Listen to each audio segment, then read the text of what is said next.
Veverička Ryšavka pozerala zo svojho stromu na myšku Hrysku. Ryšavka, potrebujem pomôcť. Vianoce sú za dverami a my, myšky, sme zaspali celé prípravy. Teraz nemáme nič na vianočnú tabuľu a budeme veľmi hladné. Podelila by si sa s nami o svoje oriešky? Veveričke bolo myšiek ľúto. Sama už dlho zbierala oriešky a mala ich vďaka tomu plnú komoru. Vedela, že sa môže pokojne s Hryskou podeliť. A stále bude mať dosť na zimu, keď sa trochu uskromní. Rada sa s tebou podelím. Hryska, veď Vianoce sú tiež o tom byť na ostatných dobrý a pomáhať. Súhlasila a zhodila myške dole zo stromu pár svojich lieskových orieškov.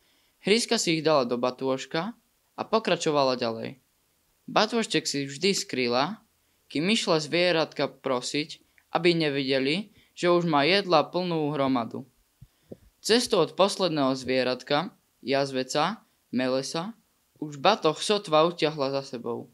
Radovala sa, ako si napchá brúško a veselo išla po cestičke.